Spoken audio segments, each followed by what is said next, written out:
Assalamualaikum warahmatullahi wabarakatuh. Salam sejahtera untuk kita semua. Pada siang hari ini saya akan mempresentasikan kasus saya dengan judul dugaan infeksi Escherichia coli pada anak ayam layer umur 7 hari dengan nomor protokol A54.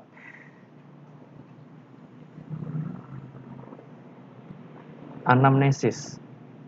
Anak ayam layer umur 7 hari milik Bapak Fandi dengan alamat farm di Grogolan, Umbul Martani, Ngemplak, Sleman dengan total populasi 12.240 ekor dengan angka mortalitas 0,17% dan morbiditas 0,2% dalam kurun waktu 7 hari. Anak ayam ditempatkan dalam kandang close house dengan pakan crumble dari PT Wonokoyo Jaya Korporindo, air minum sumur, dan sudah vaksin Newcastle disease. Gejala klinis yang terlihat yaitu ada ayam terlihat lemah, lemas, kurus, menggerombol di pinggir kandang, bulu kusam dan berdiri, abdomen membesar, dan kotoran menempel pada kloaka. Berikut kondisi fisik ayamnya, anak ayam tersebut. Pemeriksaan patologi anatomi. Setelah dilakukan nekropsi, terlihat hepar pada bagian tepi lobus terdapat hiperemia pada tepi lobus, kemudian hepar konsistensi kenyal berwarna kuning kemerahan. Pemeriksaan histopatologis menurut literatur akan terlihat adanya infiltrasi limfosit, sel mononuklear, dan juga sel polimorfonuklear berupa heterofil. Kemudian dalam kasus kolibasilosis juga terdapat adanya nekrosis multivokal dan hemoragi pada hepar. Kemudian pada ginjal terlihat ginjal berwarna kemerahan, kemudian konsistensi rapuh, dan juga ginjal terlihat memipih. Selanjutnya pada pemeriksaan histopatologis menurut literatur akan terlihat adanya hemoragi pada rongga interstisialis ginjal. Kemudian pada yolksak terlihat berwarna kuning kehijauan, selanjutnya dengan isi yang sudah hancur seperti membubur, dan juga terdapat hiperemia pembuluh darah yang berwarna kemerahan. Perlu diketahui jika anak ayam yang sudah berumur 7 hari, yolksak dalam keadaannya sehat, yolksaknya sudah terserap secara sempurna. Namun pada kasus yang kali ini terdapat kolonisasi bakteri yang mengakibatkan dekomposisi pada struktur yolksak, sehingga yolksak tidak dapat terserap sempurna sebagai sumber energi bagi anak ayam yang baru menetas. Kemudian pemeriksaan secara histopatologi menurut literatur akan terdapat adanya proliferasi jaringan ikat dan juga infiltrasi sel polimorfonuklear berupa heterofil. Kemudian pada duodenum terdapat adanya hiperemia mukosa.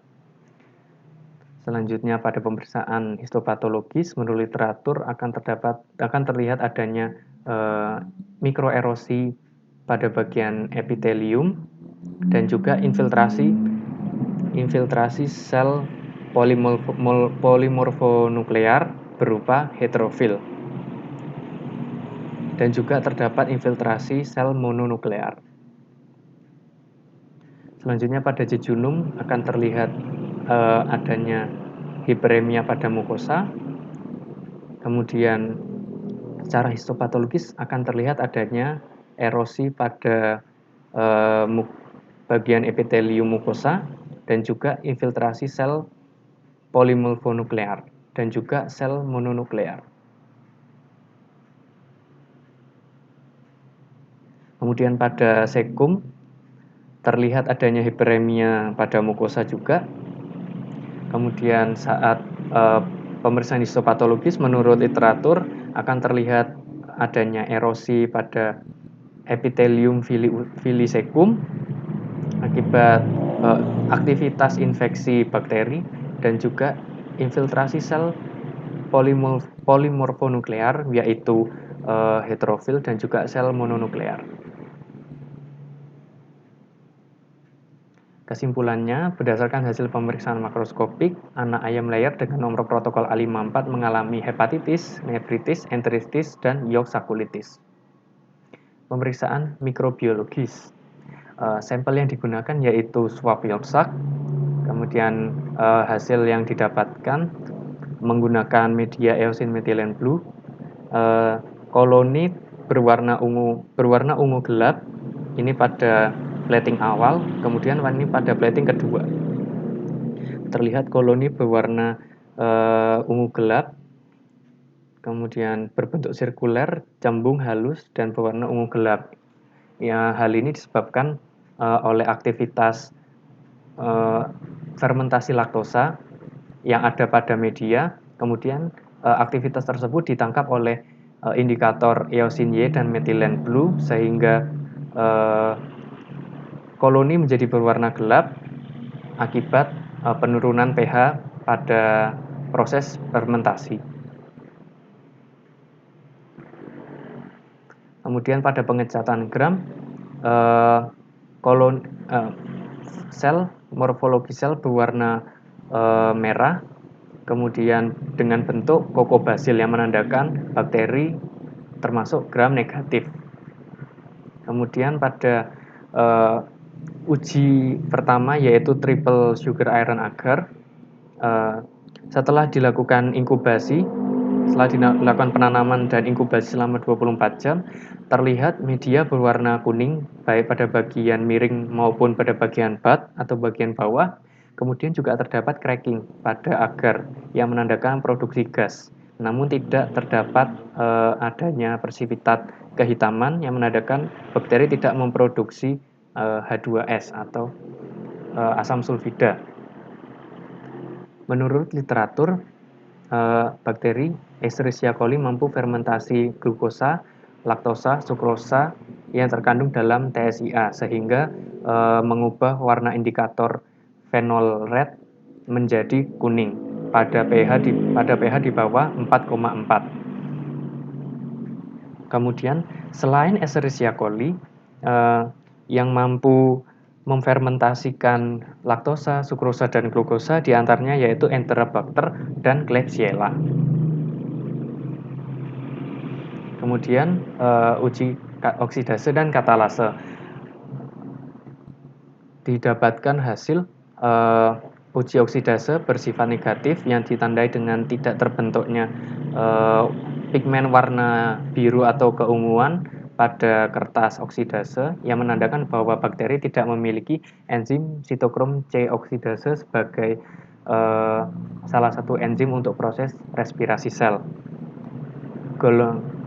Keluarga Enterobacteriaceae tidak memiliki enzim sitokrom C oksidase sehingga tidak mereduksi reagen tetrametil p-phenylenediamin menjadi pigmen ungu, melainkan Enterobacteriaceae menggunakan jalur lain, jalur sitokrom oksidase yang lainnya yang tidak dapat ditangkap oleh tetrametil p-phenylenediamin yang memunculkan reaksi negatif.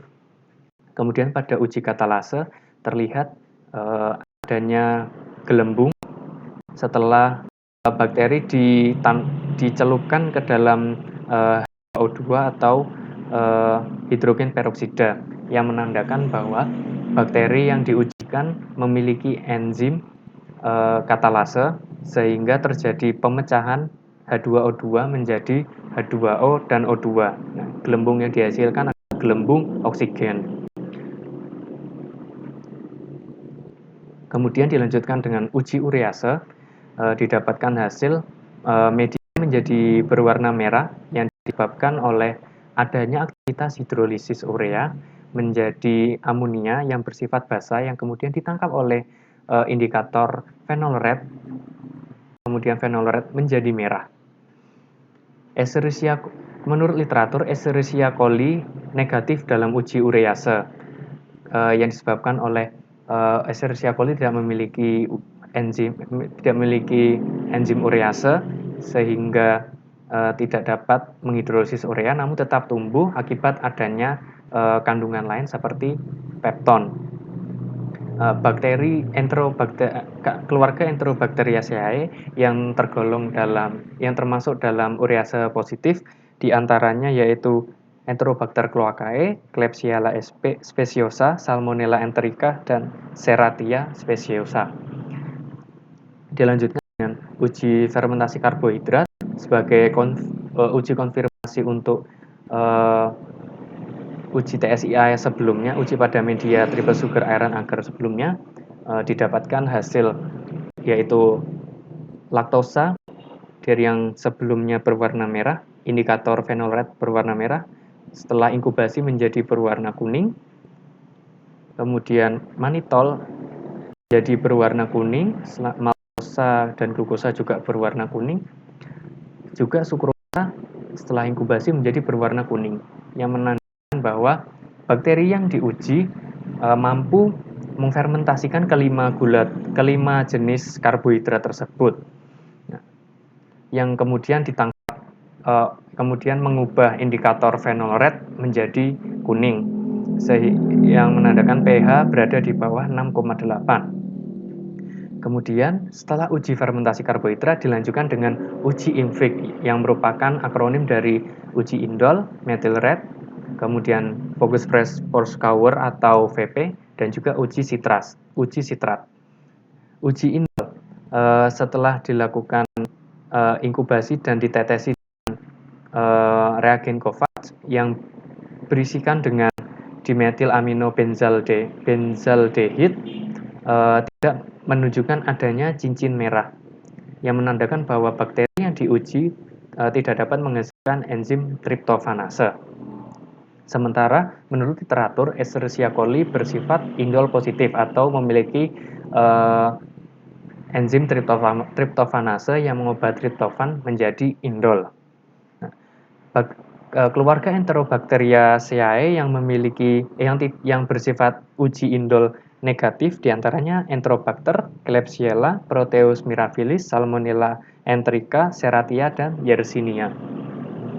Kemudian pada uji methyl red, setelah ditetesi dengan indikator methyl red, menunjukkan media menjadi berwarna kuning, yang menandakan bahwa bakteri tidak membentuk asam stabil pada media setelah fermentasi glukosa, atau dengan kata lain tidak adanya aktivitas fermentasi mixed acid glukosa oleh bakteri. Apabila terjadi aktivitas mixed acid akan terbentuk asam stabil yang akan mengalahkan kandungan buffer PBS pada media, sehingga media menjadi asam yang ditandai dengan warna merah pada media setelah ditetesi methyl red. Itu kalau positif. Sementara jika negatif, bakteri akan tetap membentuk asam namun tidak bersifat stabil, sehingga tetap akan kalah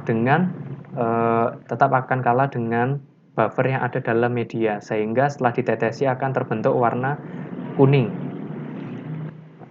Escherichia coli bersifat MR positif, sehingga apabila ditetesi akan berwarna merah, sementara yang negatif akan berwarna kuning.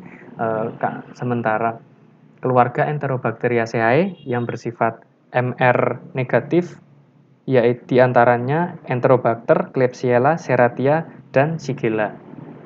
Selanjutnya uji Voges Proskauer didapatkan setelah ditetesi dengan reagen VP yang berisikan dengan alfa naftol dan KOH. Media membentuk warna merah yang menandakan terbentuknya bakteri dapat menghasilkan asetoin pada degradasi pada fermentasi 2,3 butanediol. Kemudian asetoin akan berubah menjadi diasetil, kemudian bereaksi dengan fraksi guanidin pada peptone yang terdapat di media membentuk pigmen merah. Kemudian pada uji sitrat, setelah dilakukan inkubasi terdapat kekeruhan pada media yang menandakan bahwa bakteri dapat tumbuh pada dan menggunakan sitrat sebagai satu-satunya sumber karbon, atau dengan kata lain bakteri memiliki enzim sitrat permease untuk proses enzimatis yang kemudian membentuk piruvat yang selanjutnya akan digunakan sebagai proses respirasi sel. Bakteri Escherichia coli bersifat uji sitrat negatif, sementara keluarga Enterobacteriaceae yang bersifat sitrat positif diantaranya Citrobacter diversus, Enterobacter, Klebsiella, Salmonella enterica, dan Serratia speciosa. Kesimpulannya, berdasarkan hasil pemeriksaan mikrobiologi, Escherichia coli dari swab yolksak anak ayam layer umur 7 hari dengan nomor protokol A54 tidak dapat diisolasi dan diidentifikasi. Selanjutnya, menurut literatur, berdasarkan uji biokimiawi yang dilakukan, bakteri yang secara biokimiawi hasilnya mirip dengan Escherichia coli yaitu Enterobacter dan Klebsiella. Yang membedakan ialah uji urease dan uji inviknya.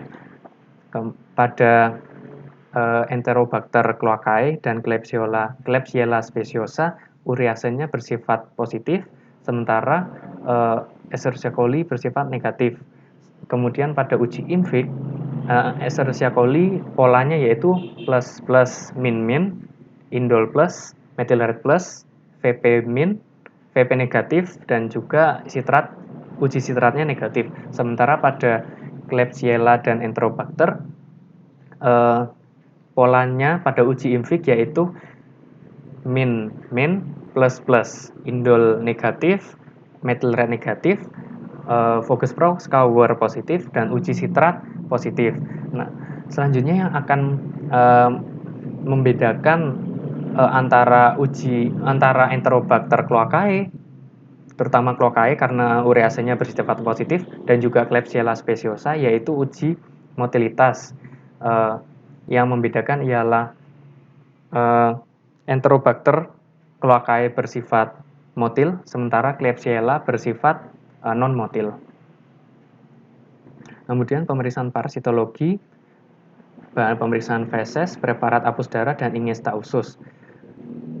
Pengamatan ektoparasit didapatkan hasil negatif, pemeriksaan feses kemudian secara metode natif dan sentrifugasi didapatkan hasil negatif, pemeriksaan ingesta usus negatif, sentrifugasi juga negatif, preparat apus darah juga negatif.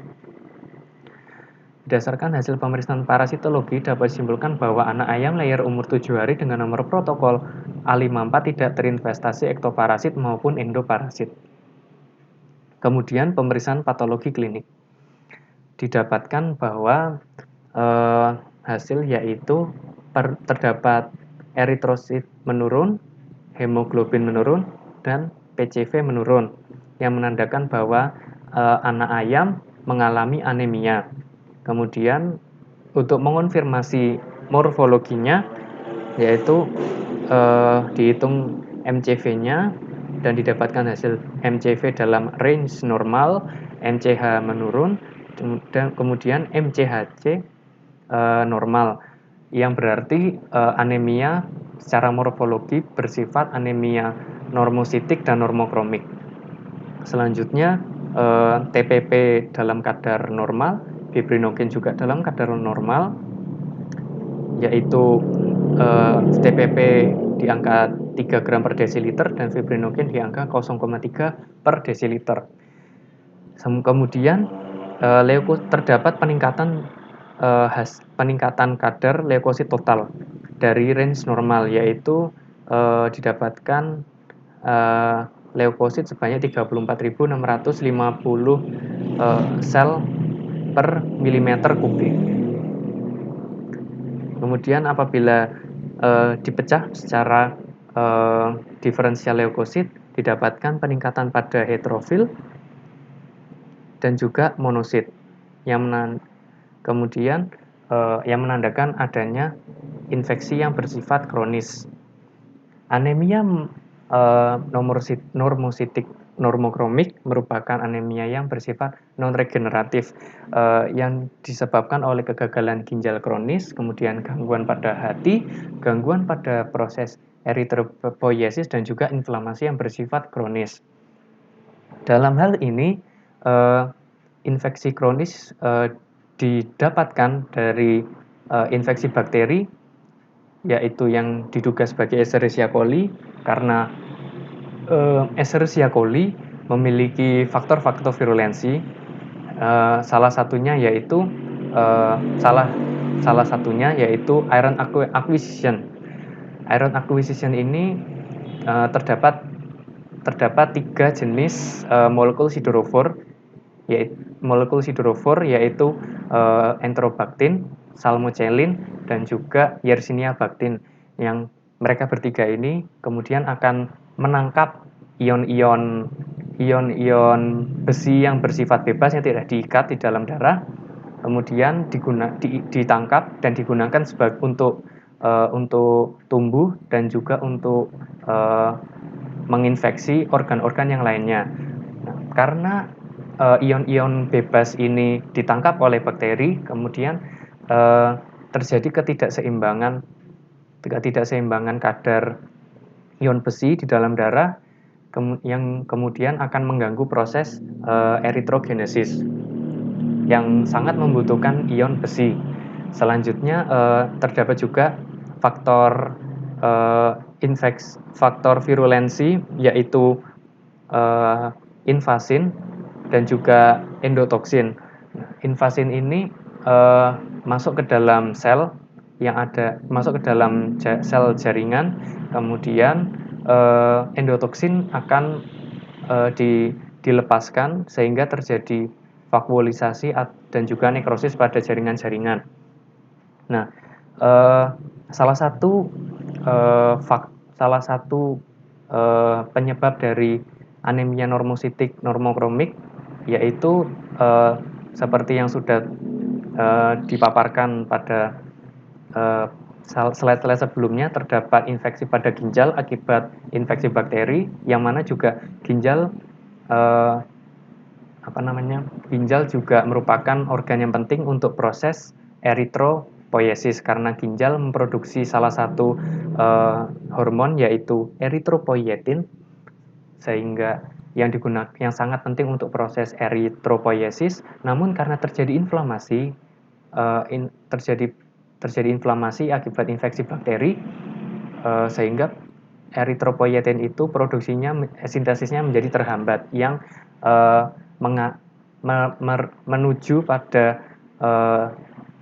menuju pada anemia yang bersifat non-regeneratif. Selanjutnya, defisiensi nutrisi juga memperparah atau mendukung anemia non-regeneratif, karena bakteri juga menginvasi pada bagian mukosa yang merupakan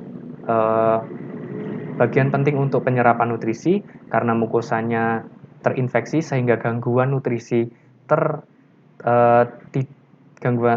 sehingga nutrisi tidak terserap secara sempurna.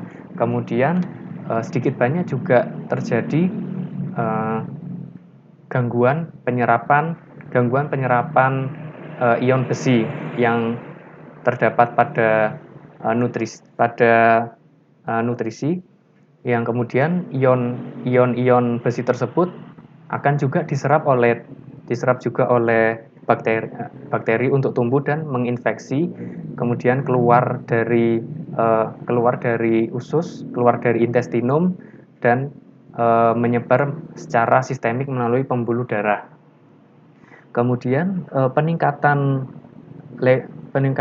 heterofil dan juga monosit ini juga terjadi akibat adanya infeksi sistemik pada bakteri, kemudian diperparah juga dengan salah satu faktor virulensi bakteri, yaitu protektin, yang melindungi dirinya dari proses fagositosis heterofil dan juga makrofag. Kemudian Peningkatan kadar monosit yang di atas kadar normal menandakan adanya infeksi kronis dan juga menandakan adanya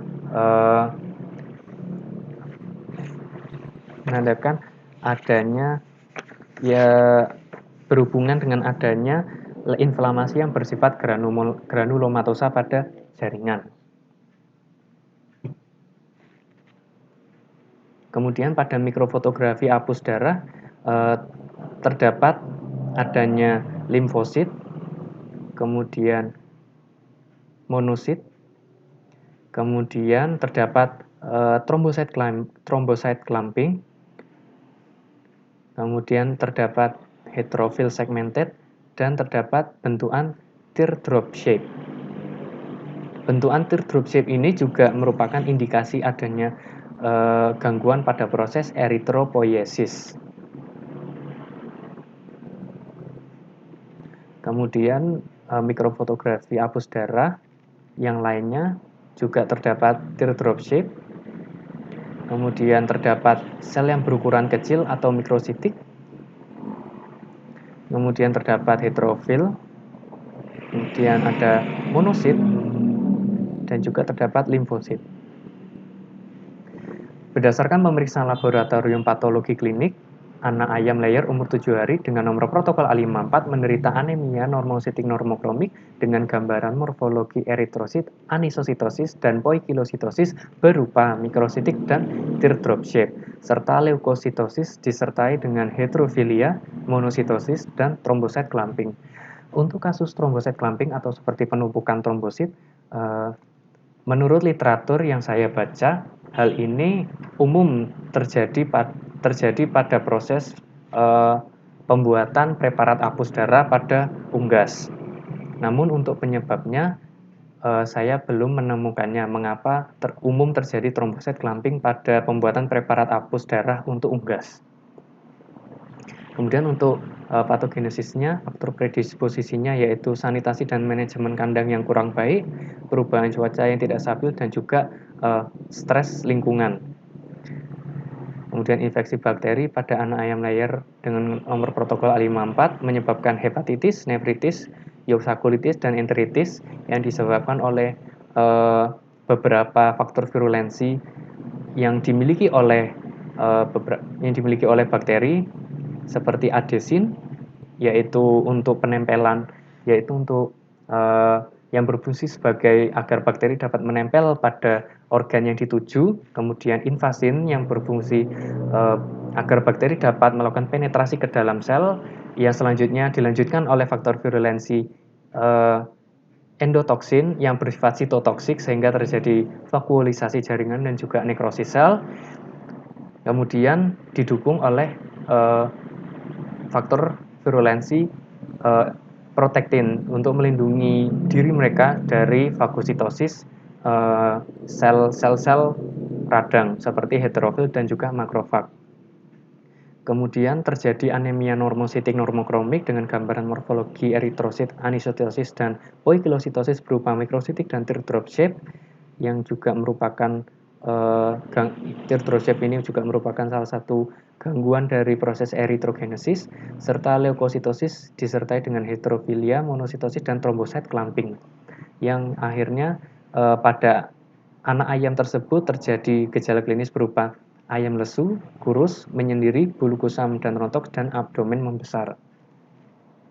Kesimpulannya yaitu berdasarkan pemeriksaan laboratorium patologi, parasitologi, mikrobiologi, dan patologi klinik dapat disimpulkan bahwa anak ayam layer umur 7 hari mengalami infeksi yoksa dengan agen infeksi yang belum dapat terisolasi dan teridentifikasi. Kemudian saran yang dapat diberikan yaitu perlunya dilakukan riset lebih lanjut mengenai hematologi pada hewan muda, terutama anak ayam pada usia-usia tertentu untuk dijadikan standar acuan interpretasi. Selanjutnya untuk pemilik farm dapat dilakukan sanitasi, kebersihan dapat ditingkatkan, serta biosekuritas yang perlu ditingkatkan, terutama pada lingkungan dan peralatan kandang untuk mencegah penyebaran agen-agen infeksius lainnya. Sekian presentasi saya sampaikan. Terima kasih. Wassalamualaikum warahmatullahi wabarakatuh.